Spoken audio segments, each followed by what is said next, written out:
that'll be over image and review. Stretch. So again, we would invite you to take a seat stage 45. The middle is the late derivative. We have flight line up on uniform. And we're celebrating the ladies today, the ladies love program. You know what I mean? We're ready for somebody that might.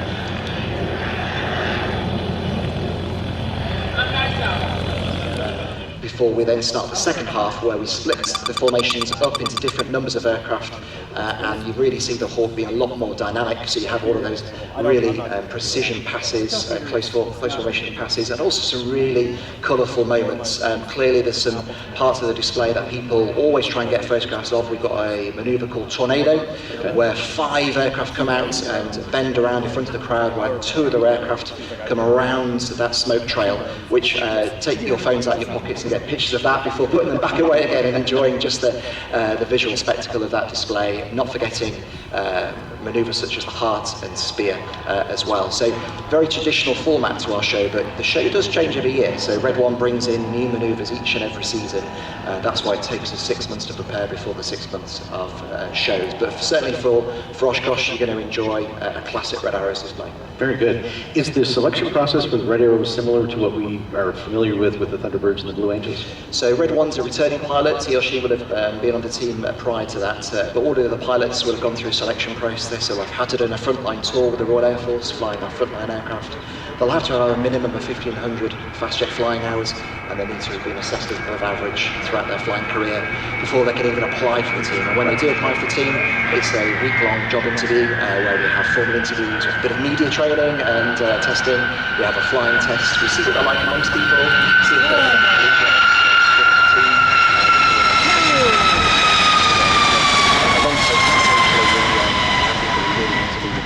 Very good. We've been talking mainly about pilots, but also there must be support members that are along. Are they here as well? Absolutely. So we've got more than 100 people with us in total, not just the pilots, but also members of the Red Arrows ground crew, who are called the Blues, because we're wearing the blue coveralls as opposed to the red, and they range from engineers through to logisticians, through to our drivers, our public affairs staff, and others. We've also got a number of people from supporting RAF units as well, so who aren't usually in the Red Arrows.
programs with our airport support network. We have 2,300 volunteers around the country that are eyes and ears at our 5,100 public use airports. So we have 23 ASNs. We can use more. So if you're out there and you're worried about your home field and want to be eyes and ears for us, we'd love to have you volunteer.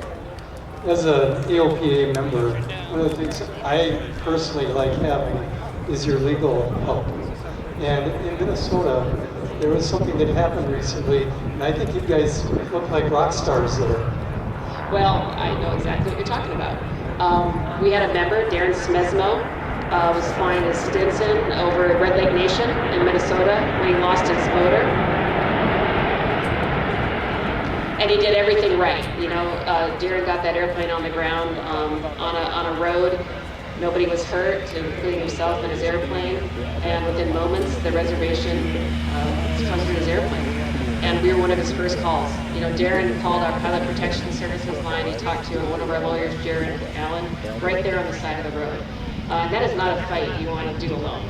You know, and so AOPA jumped in there, and we supported Darren, and we got that airplane home finally in June. So that happened in October. But we got that airplane home in June. The FAA was also helpful with us, you know, in that effort. But if you go by the AOPA campus, Darren's airplane is on a flatbed truck out there, the real airplane. Yeah, and he's here. He's there at the airplane every day from 1 to 2. So if you want to talk to Darren about his experience and about his experience in pilot protection services, go out there and give us a call. Our guest here in noon hour is Katie Cribble, who's the acting co-president of AOPA. And Katie, we just had a beautiful American airline Medal of Honor flight just arrived. It's a gorgeous airplane. Yes. Now, do you have a chance to fly yourself anymore? Oh, I'm so glad you asked. I am a very proud owner of a 1956 Skywagon, a 180. My dad and I say we built a grass strip out on our ranch in Montana. We really just cut a hay deal, but it's on the sectional chart. It's got a windsock and some cones, but I love my 180. It's a great airplane to have out there. We stopped at Walmart with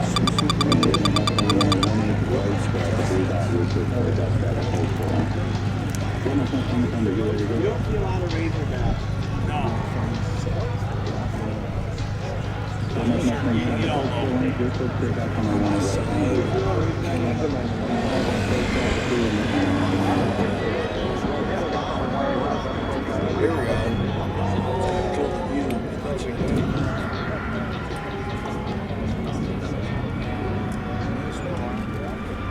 Ladies and gentlemen, on the takeoff roll right now.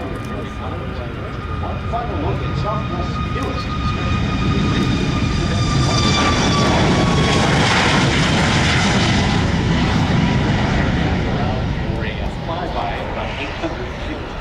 It's got to be right. Independence One is a terminal special flight yesterday for veterans to carry the cabin of Southwest military veteran employees whose combined service represents in this 170 years of dedication to our nation.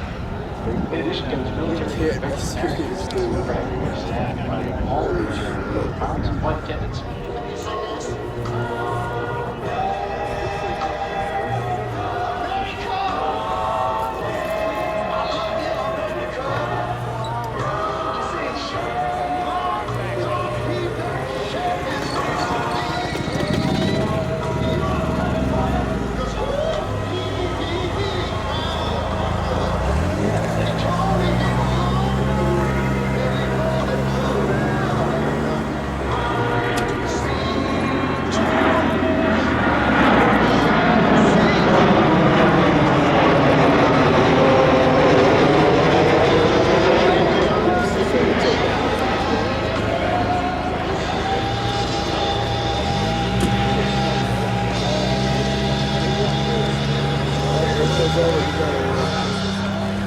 On its way home, Independence running from Southwest Airlines. Glad to have them here at Airventure Oshkosh 2026.